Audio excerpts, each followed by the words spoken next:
पंजाब केसरी में आप सबका स्वागत है। मैं हूं चंद्रशेखर धरनी और आज हम आपकी मुलाकात करवाएंगे बनवारी लाल जी से, जो कि हरियाणा सरकार में मंत्री हैं, सहकारिता विभाग इनके पास है। इनसे बातचीत करेंगे। आपका स्वागत है बनवारी लाल जी। धन्यवाद जी। अ, सबसे पहले तो मैं ये जानकारी लेनी चाहूँगा कि एक साल हो गया मनोहर पाल टू गवर्नमेंट को बने हुए। एक साल में आप ऐसी कौन सी अचीवमेंट सरकार की हैं जो लोगों तक पहुँचाना चाहेंगे? देखो, अब एक साल को कहने को तो एक साल हो गया, लेकिन 6 महीने तो कोविड में ही चले गए। तो जिस तरह से सरकार काम करना चाहती थी उस स्पीड से काम नहीं कर पाई, ये तो आपको भी पता है।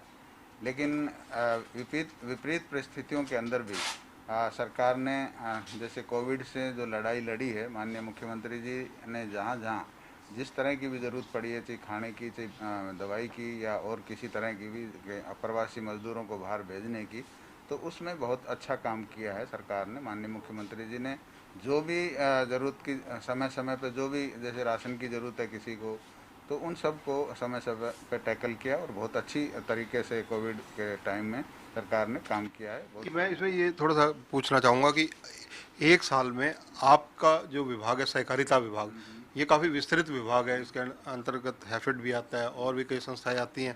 और किस प्रकार से आपने चुनौतियों को स्वीकार किया और क्या क्या नया किया? देखो, जिस तरह से जो हमारा कोऑपरेटिव डिपार्टमेंट है, ये किसानों से जुड़ा हुआ डिपार्टमेंट है। और इसमें हमने वन टाइम सेटलमेंट की स्कीम जो शुरू की, उससे किसानों को काफ़ी लाभ हुआ। और जो किसान डिफ़ाल्टर थे वो अपना पैसा जमा करके और रेगुलर लाइन में आ गए। और इसी तरह हमारा जो विट्टा का जो डेयरी फैट में विट्टा जो हमारा है, विट्टा ने इस विपरीत परिस्थितियों में, जैसे दूध की, दही की, लस्सी की, घी की जो भी सप्लाई की।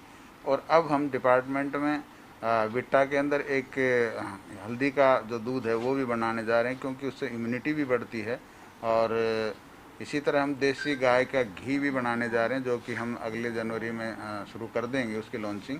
और इस जो अपना हल्दी वाला दूध है, इसकी तो अभी 1 नवंबर या नवंबर में ही इसको हम शुरू कर रहे हैं।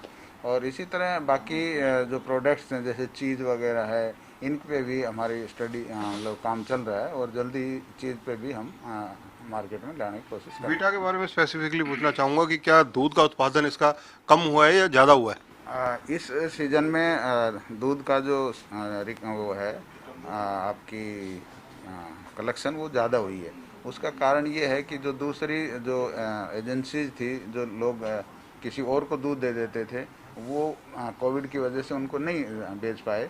तो वो हमारे बीटा की जो मिल्क सोसाइटी थी उनके पास आया, तो हमारे इस सीज़न में दूध की डबल वो मतलब कलेक्शन हुई है।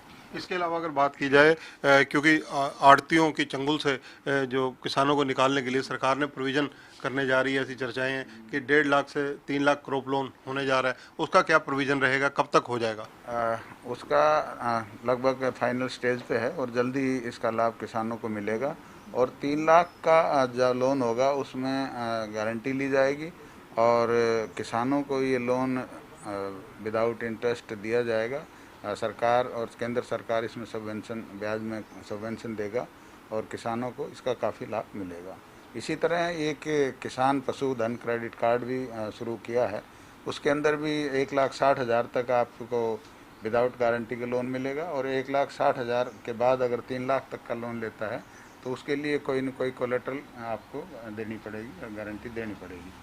और उसमें क्या है कि किसान जिस तरह से देश के प्रधानमंत्री ने कहा कि आत्मनिर्भर भारत का जो अभियान शुरू हुआ है, उसके अंदर अपना गाय, भैंस, बकरी जो भी पाले और अपनी कमाई को, अपनी इनकम को बढ़ा सकता है और अपनी जीविका चला सकता है।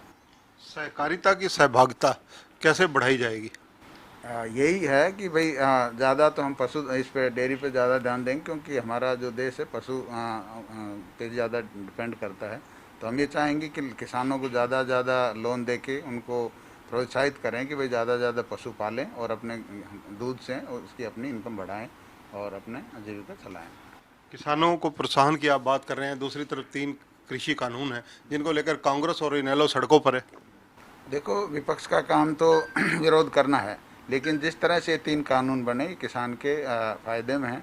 किसान को एक ऑप्शन मिल गया कि भाई वो अपना मंडी में बेचे, बाहर बेचे। और बाहर बेचता है तो उसको कोई मार्केट की फ़ीस नहीं देनी पड़ेगी। तो इस तरह से किसानों को फ़ायदा है। और जो आड़तियों की बात कर रहे हो, आड़तियों से भी सीएम साहब ने कहा कि भी डायरेक्ट किसान के खाते में पैसे जाएं तो किसान को तो फ़ायदा होगा। तो ये सब कानून जो अभी बने हैं ये किसान के हक में है। और विपक्ष खाली राजनीति कर रहा है, उनके पास कोई मुद्दा नहीं है, तो लोगों किसानों को वैसे ही गुमराह कर रहे हैं। और धीरे धीरे जब किसान की समझ में आएगा तो ये मुद्दा ख़त्म हो जाएगा। आपका संबंध अहिरवाल बेल्ट से है, दक्षिण हरियाणा से है। अगर उसका जिक्र किया जाए तो एक साल में ऐसा क्या है जो मनोहर सरकार पार्ट 2 ने वहाँ पर दक्षिण हरियाणा के लिए विशेष रूप से किया हो? देखो, दक्षिणी हरियाणा में इससे पहले जो हमारी जो सरकार थी, भारतीय जनता पार्टी की सरकार है, उससे पहले जो सरकार थी उन सरकारों ने कोई काम नहीं किया। और आज दक्षिणी हरियाणा के अंदर हमारे चाहे बिजली का महकमा हो, चाहे पानी का हो, चाहे स्वास्थ्य का हो, चाहे शिक्षा का हो, सभी विभागों में बड़ा अच्छा काम हुआ है। और अब हमारे हल्के में कोई ऐसी कोई प्रॉब्लम नहीं है और सभी काम अच्छे हुए हैं। तो ये हैं बनवारी लाल जी, जो कि हरियाणा सरकार में मंत्री हैं, सहकारिता विभाग इनके पास है।